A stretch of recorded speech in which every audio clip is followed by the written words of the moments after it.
j'ai été invitée par le Forum civil Kolda pour venir faire cette descente au niveau de Saré Dianfo, chez le chef de quartier, pour des CGP mobiles. L'objectif c'était de rapprocher le Forum civil des populations qui ne peuvent pas souvent faire le déplacement alors qu'ils sont confrontés à des problèmes juridiques. Donc c'était de venir discuter avec eux, voir les problèmes auxquels ils sont confrontés et leur montrer les voies et moyens pour accéder à leurs droits. Ce problème persiste, c'est que les gens ne déclarent pas les enfants à la naissance malheureusement et qu'on envoie nos enfants à l'école et que tôt ou tard ils sont confrontés à ce problème d'état civil parce que dès le CM2, pour pouvoir passer l'examen au niveau du CM2, il faut obligatoirement présenter au moins la requête qui est acceptée de façon exceptionnelle.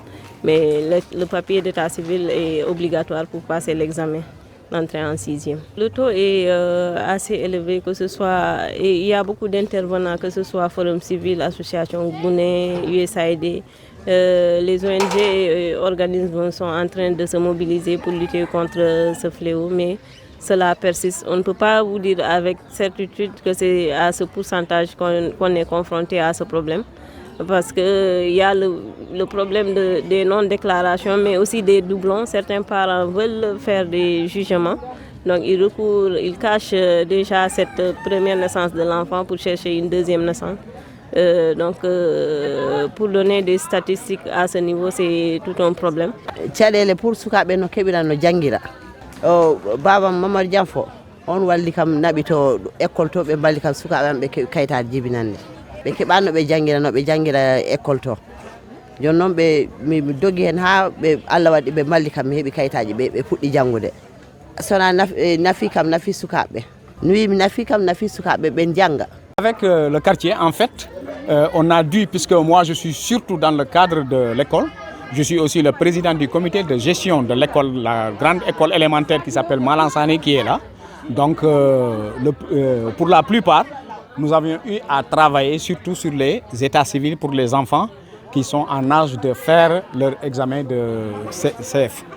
Donc depuis presque très longtemps, on a dû travailler, on a eu beaucoup de difficultés parce que la plupart des enfants qui entraient n'avaient pas d'extrait de naissance. C'est une fois arrivés en classe de CM1, CM2 qu'on se rendait compte qu'ils n'avaient pas d'extrait. Donc, or, vous savez que pour passer les examens, il fallait forcément avoir cette pièce d'état civil. Voilà. Donc, vraiment, le Forum civil nous a été d'un très grand apport. Voilà. Par rapport à ça, les gens ont eu à confectionner des dossiers. Et sincèrement parler, je crois que s'ils n'étaient pas là, beaucoup d'enfants n'auraient pas pu passer leurs examens. Bon, les montages de dossiers, généralement, c'est des choses qui nous ont aussi très simplifiées. Alors nous, à notre niveau, on nous demandait tout simplement une photocopie qui n'est même pas légalisée de la carte d'identité des deux parents, du papa et de la maman. Bon, plus l'école maintenant établissait le dossier. Moyennant juste qu'on amenait au tribunal pour différentes dépenses, 2000 francs. Jusqu'à là, c'est 2000 francs que nous avions payés, voilà, qu'ils amenaient au niveau du tribunal pour cette confection-là. Et là, les parents n'étaient pas dérangés, en fait, parce que les parents restaient sur place. Et nous nous constituions en témoins pour ces enfants et ça passait.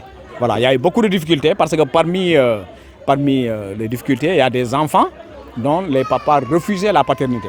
Donc je viens d'évoquer ce sujet-là avec M. Seydi tout de suite. Voilà, donc c'est des choses qu'ils ont pu arranger sans qu'il n'y ait de problème.